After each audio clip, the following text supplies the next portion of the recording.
Libro cuarto. De las obligaciones y contratos. Título I.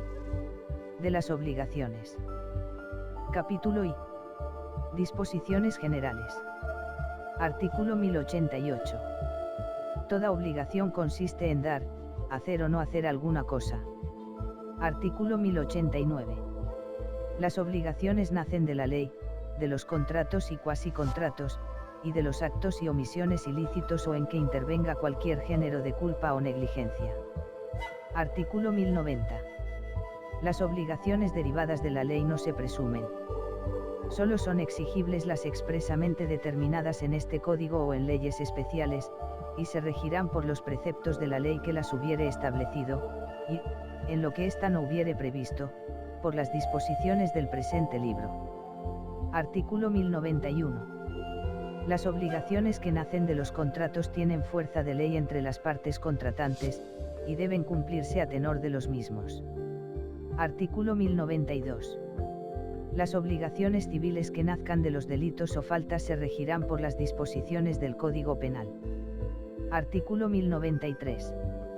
Las que se deriven de actos u omisiones en que intervenga culpa o negligencia no penadas por la ley, quedarán sometidas a las disposiciones del capítulo 2 del título 16 de este libro. Capítulo 2.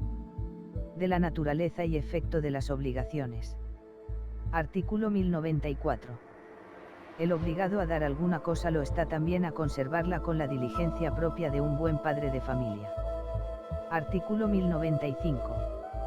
El acreedor tiene derecho a los frutos de la cosa desde que nace la obligación de entregarla. Sin embargo, no adquirirá derecho real sobre ella hasta que le haya sido entregada. Artículo 1096.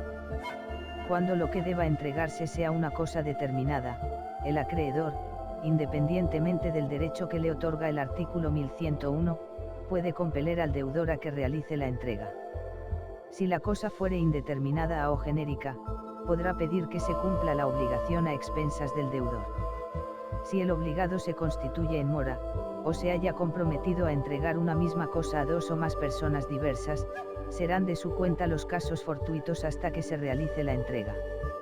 Artículo 1097. La obligación de dar cosa determinada comprende la de entregar todos sus accesorios, aunque no hayan sido mencionados. Artículo 1098. Si el obligado a hacer alguna cosa no la hiciere, se mandará ejecutar a su costa. Esto mismo se observará si la hiciere contraviniendo al tenor de la obligación. Además, podrá decretarse que se deshaga lo mal hecho. Artículo 1099. Lo dispuesto en el párrafo segundo del artículo anterior se observará también cuando la obligación consista en no hacer y el deudor ejecutare lo que le había sido prohibido. Artículo 1100. Incurren en mora los obligados a entregar o a hacer alguna cosa desde que el acreedor les exija judicial o extrajudicialmente el cumplimiento de su obligación. No será, sin embargo, necesaria la intimación del acreedor para que la mora exista. 1. Cuando la obligación o la ley lo declaren así expresamente. 2. Cuando de su naturaleza y circunstancias resulte que la designación de la época en que había de entregarse la cosa o hacerse el servicio, fue motivo determinante para establecer la obligación. En las obligaciones recíprocas ninguno de los obligados incurre en mora si el otro no cumple o no se allana a cumplir debidamente lo que le incumbe. Desde que uno de los obligados cumple su obligación, empieza la mora para el otro. Artículo 1101. Quedan sujetos a la indemnización de los daños y perjuicios causados los que en el cumplimiento de sus obligaciones incurrieren en dolo, negligencia o morosidad, y los que de cualquier modo contravinieren al tenor de aquellas. Artículo 1102. La responsabilidad procedente del dolo es exigible en todas las obligaciones. La renuncia de la acción para hacerla efectiva es nula. Artículo 1103. La responsabilidad que proceda de negligencia es igualmente exigible en el cumplimiento de toda clase de obligaciones, pero podrá moderarse por los tribunales según los casos. Artículo 1104. La culpa o negligencia del deudor consiste en la omisión de aquella diligencia que exija la naturaleza de la obligación y corresponda a las circunstancias de las personas, del tiempo y del lugar. Cuando la obligación no exprese la diligencia que ha de prestarse en su cumplimiento, se exigirá la que correspondería a un buen padre de familia.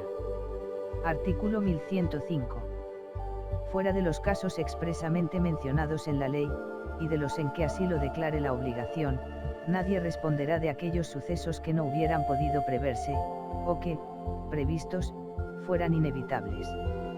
Artículo 1106.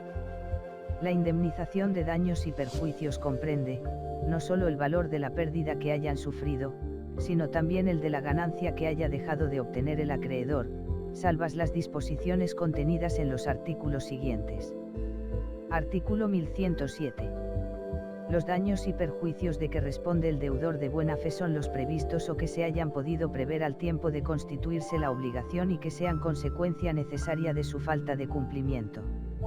En caso de dolo responderá el deudor de todos los que conocidamente se deriven de la falta de cumplimiento de la obligación. Artículo 1108. Si la obligación consistiere en el pago de una cantidad de dinero, y el deudor incurriere en mora, la indemnización de daños y perjuicios, no habiendo pacto en contrario, consistirá en el pago de los intereses convenidos, y a falta de convenio, en el interés legal.